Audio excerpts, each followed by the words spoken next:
Será que você pode ter o nome negativado durante essa época de quarentena por conta da pandemia do coronavírus, né? A gente sabe que muitos prazos de pagamento estão sendo prorrogados. Mas como é que você garante que seu nome não vai ser negativado? E quem está conversando com a gente, trazendo informação para você ficar tranquilo ou até mesmo saber como agir, é o querido doutor advogado Antônio José Dias Júnior. E a gente tem perguntinha para você muito interessante. Doutor, muita gente mandando pergunta sobre a segunda parcela do auxílio emergencial. Então eu peguei uma pergunta para você que está em casa, sinta-se representado por essa, que foram várias pessoas mesmo. A querida quer saber sobre a segunda parcela, ninguém quer falar sobre isso, está meio perdido. E obrigado a você por assistir a gente faz tudo com muito carinho, viu? E aí, doutor, o que a gente pode comentar com essa amiga aqui?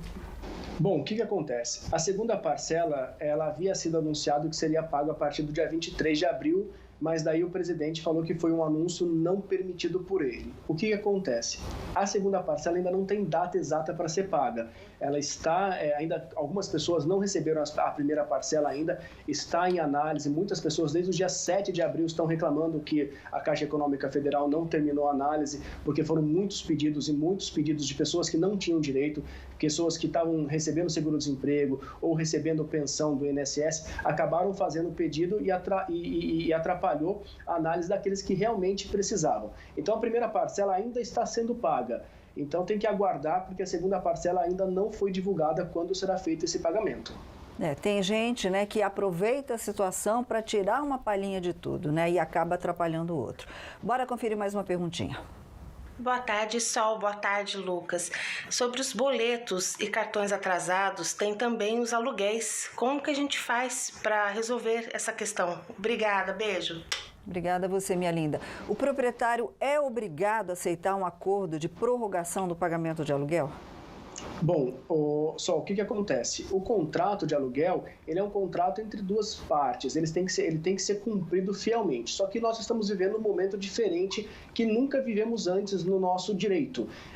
O que deve fazer é buscar a conversa. Eu tenho alguns clientes que já em negociação conseguiram redução de 50% do aluguel nesse mês de abril, como eu tenho um cliente que na negociação com o proprietário do imóvel conseguiu prorrogar a parcela do mês de março e de abril para outubro, parcelando também o pagamento. Mas a Justiça ela já decidiu em alguns casos a favor daquela pessoa que está alugando, do locatário, em diminuir o valor. Então, assim, se você não conseguir a negociação com o seu locador, você deve procurar um advogado para ajuizar uma ação nesse momento para dizer, olha, não consigo pagar porque eu tive meu salário reduzido ou porque o meu patrão me colocou em suspensão do contrato de trabalho e antes eu recebia R$5.000, hoje eu recebo R$1.500, R$1.600. Então, com essa informação, depois de ter tentado a negociação, você pode sim acessar a Justiça através de um advogado para diminuir o valor do seu aluguel. Isso vale tanto para contratos residenciais quanto comerciais? Sem dúvidas. Tá. O meu cliente é comercial que conseguiu a redução. Ok, então, Luquinha. Tem uma perguntinha aqui interessante, chegou pelo Instagram, você pode mandar perguntinha por lá também. Temos um consignado na empresa e o salário vai ser reduzido. Boa pergunta. O que podemos fazer? Excelente pergunta. E aí, doutor? Bom, com relação ao consignado. O consignado, o que é o consignado? É aquele empréstimo em que você pega o dinheiro do banco e o banco desconta diretamente na sua folha de pagamento. Tem que verificar se essa parcela ela não está acima do limite de 30%. Se, por exemplo, chegar a 40%, 50%, o ideal é que você procure o banco para falar, olha, banco, é consignado, mas o meu salário foi reduzido, eu preciso que essa parcela também seja reduzida. Se o banco não aceitar a redução, aí sim ajuizar uma ação dizendo que houve uma modificação no contrato pela pandemia. Por quê? Porque nesse momento eu não consigo pagar mais, por exemplo, R$1.000, que é o meu salário, e eu pagava R$300 de parcela. Eu não consigo mais pagar R$300 porque meu salário foi reduzido para R$900, por exemplo, mas não pode ser reduzido abaixo do salário mínimo. Então a ideia é essa, se você não conseguir negociar com o banco, procurar um advogado para ajuizar uma ação. Ok, então. Luquinha, deixa eu pôr uma notícia que acabou de sair. Se espelha pra gente, Igor, por favor, na rádio Band News FM, no Twitter, tá aí, ó. A Agência Nacional de Vigilância Sanitária aprovou a realização de testes rápidos para diagnóstico de coronavírus em farmácias e drogarias do Brasil. Olha que legal. Até agora, os testes eram feitos obrigatoriamente em clínicas, laboratórios e hospitais. A gente vai falar mais sobre isso também. Agora, Israel, a gente vai acionar novamente aqui a redação redação do Falando Nisso. Cadê o Israel? Cadê o Israel? Está aqui o Israel, né? E em São Paulo, Israel, vai ser obrigatório o uso de máscara no transporte público? Conta pra gente. É isso mesmo, Solange. Essa obrigação e também essa determinação, ela foi feita pelo governo do estado de São Paulo, que deve tornar obrigatória a partir de agora. O secretário de Transportes Metropolitanos, Alexandre Baldi, informou pelo Twitter que será obrigatório o uso de máscaras, no transporte público do estado de São Paulo. Isso vale para o metrô, CPTM e também as linhas de ônibus municipais e intermunicipais. Antes disso, durante 7 dias, a ideia é distribuir gratuitamente os equipamentos de proteção a todos os usuários nas entradas das estações. A data para o início ainda não foi definida para essa determinação do governo do estado de São Paulo. Solange. Ok, muito obrigada, Israel. Bom, e o consumo de energia elétrica, né? O trabalho, ele sempre foi feito, para a gente saber quanto que a gente tem que pagar ou não, sempre foi feito a leitura pelos leituristas. Esse trabalho está normal. Todos os leituristas, né, estão tomando todos os cuidados necessários de segurança, de saúde, mas alguns comércios e também residências, o que acontece? Tem um medidor de energia virado para dentro. E agora, com o comércio fechado, né, e muita gente com medo de abrir as portas, os leituristas também não conseguem medir o consumo de energia. Mas como tudo tem um jeito, né, Luquinha? Para tudo tem um jeito, nós vamos ver agora com o gestor de relacionamento da IDP, Roberto Miranda, que está aqui com a gente, o que está sendo feito para sanar essa situação. Muito boa tarde, Roberto. Boa tarde, Sol. Boa tarde, Luquinha. Boa tarde a todo mundo que está nos assistindo. Como você já deixou claro aí, nem sempre nós conseguimos ter acesso ao medidor de energia, apesar da leitura estar sendo feita normalmente, leitura e entrega com os devidos cuidados para que não ocorra nenhum tipo de disseminação aí do vírus, né?